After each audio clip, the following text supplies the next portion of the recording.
Bonjour bien-aimés dans le Seigneur, nous sommes en train de continuer nos enseignements sur les livres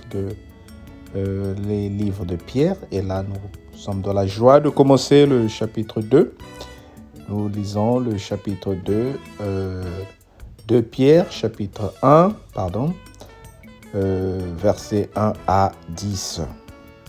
Simon Pierre, serviteur et apôtre de Jésus-Christ, à ceux qui ont reçu en partage une foi de même, prie que la nôtre, par la justice de notre Dieu et du Sauveur Jésus-Christ, que la grâce et la paix vous soient multipliées par la connaissance de Dieu et de Jésus-Christ notre Seigneur.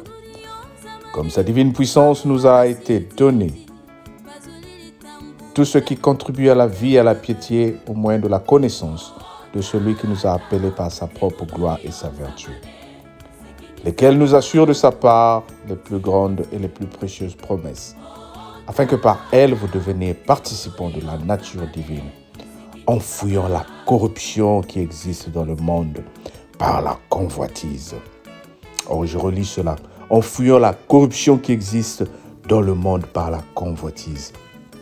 À cause de cela, même faites-vous tous vos efforts pour joindre à votre foi la vertu, à la vertu la science, à la science la température, à la température la patience, à la patience la piété, à la piété l'amour fraternel, à l'amour fraternel la charité. Car si ces choses sont en vous et y sont avec abondance, elles ne vous laisseront point oisifs ni stériles pour la connaissance de notre Seigneur Jésus-Christ. Mais celui qui est en qui ces choses ne sont point aveugles, il ne voit plus de loin et il a mis en oubli la purification de ses péchés. Le verset 10, c'est pourquoi, frères, appliquez-vous d'autant plus à affermir votre vocation et votre élection, car en faisant cela, vous ne broncherez jamais. Amen. Oh, le Seigneur est merveilleux. Comme sa divine puissance nous a donné tout ce qui contribue à la vérité et à la piété au moyen de la connaissance de celui qui nous a appelés par sa propre gloire et sa propre vertu. Dieu nous a appelés pour sa propre gloire et pour sa propre vertu. Le Seigneur est en train de nous dire que le monde dans lequel nous vivons, aujourd'hui s'il y a des guerres, aujourd'hui s'il y a des, comme disent les Ivoiriens, il y a palabre, s'il y a des difficultés, il n'y a qu'une seule chose, c'est la convoitise. La convoitise, c'est ça qui fait que le fait que toi, tu aies obtenu quelque chose que moi, je n'ai pas, je vais convoiter et je vais commencer à regarder. Il faut que j'en ai aussi. Il faut que je fasse comme lui. La convoitise. Nous voulons tous être les meilleurs. Nous voulons tous être supérieurs aux uns. Et nous voulons tous dominer. Voilà aujourd'hui quelques raisons qui poussent que le monde rentre dans des conflits. Que Dieu vraiment nous pardonne. Que Dieu vraiment nous rende grâce. Si moi aujourd'hui je me contente de ce que j'ai et que toi tu te contentes de ce que tu as, pourquoi allons-nous faire la guerre? Pourquoi allons-nous nous en vouloir? Mais nous voulons tous avoir plus. Nous voulons tous être dans une situation où nous pensons que nous sommes en sécurité et que nous avons la position de dominer les autres. Mais notre Dieu nous demande, nous qui connaissons la parole de Dieu, de s'éloigner de toutes ces choses qui amènent la convoitise, de rester loin de ces choses, d'avoir par tous les efforts cette envie de se joindre à notre foi, de joindre à notre foi une vertu. La vertu, c'est-à-dire une certaine fierté, une certaine qualité. Voilà le mot que je suis en train de chercher. Il faut que notre foi ait une qualité, bien-aimé. Ne sois pas comme tout le monde. Ne sois pas comme tous les chrétiens. Ajoute quelque chose de spécial. Il faut que toi, tu sois spécial. Oh, dis avec moi, je suis spécial. Il faut que tu aies une qualité. C'est-à-dire, tu arrives dans un milieu, au travail, il n'y a que des problèmes. Mais en toi, on voit une personne de différence, qui apporte la joie. Tu arrives dans une famille où il n'y a que des division. Mais en toi, on retrouve quelque chose. C'est-à-dire, quand quelqu'un vient même te parler, la personne sent qu'il y a une certaine vertu en toi qui rassure, qui calme. Et il dit ici, à la vertu, la science, à la science, la tempérance.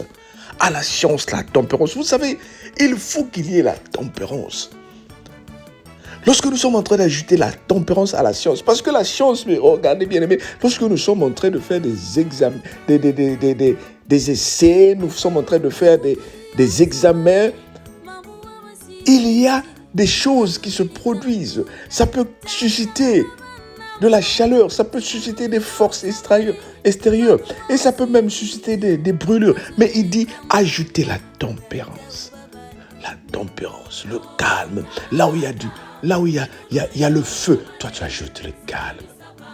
Aujourd'hui, quand je regarde sur les réseaux sociaux, il y en a qui sont en train de commenter, qui sont en train de soutenir des pays qui sont en train de bombarder les autres. Il y en a qui sont en train de soutenir les pays qui sont en train de rentrer en guerre avec les autres. Au nom d'une certaine réalité, au nom d'une certaine vision que tu as, tu es content lorsque un autre pays va tuer les autres. Tu es content lorsque les personnes sont en guerre ou les personnes sont en train de opprimer les malheureux. À cause de ton ego, oui, c'est ce qu'on a fait dans mon pays il y a 10 ans. Voilà, eux aussi ils doivent souffrir. Voilà comme ça. Non, bien-aimé, la tempérance. Et nous ne devons condamner le mal, quelle que soit la raison. Voilà pourquoi aujourd'hui, quand un voleur vient chez toi en Europe, si tu le tapes, c'est toi qui vas aller en prison. Mais pourtant, c'est lui qui est venu te voler. Qu'est-ce que cela veut dire? Nous ne devons pas rendre le mal par le mal.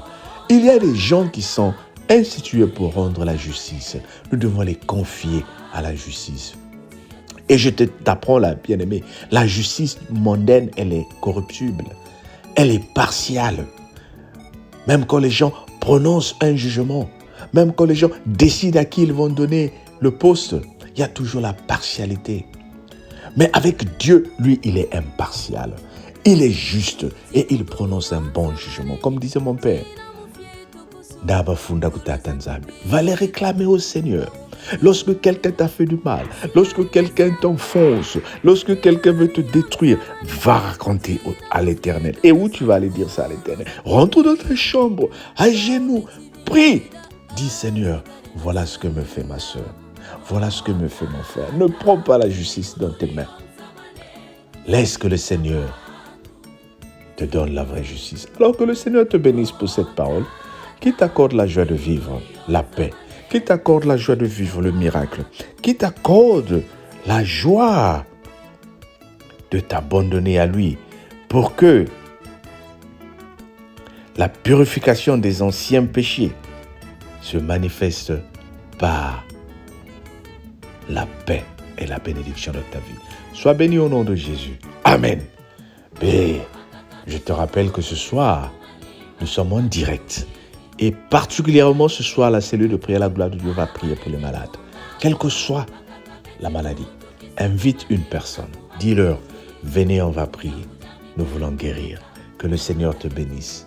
Quelle que soit la maladie, spirituelle ou physique, nous allons guérir au nom de Jésus. 22h heure de France, 21h heure de Londres. Il suffit seulement de chercher sur Facebook direct de la cellule de prière, la gloire de Dieu. Ou sur YouTube. Et tu es connecté. Tu suivras avec nous. Sois béni au nom de Jésus. On se dit à demain. Bye bye.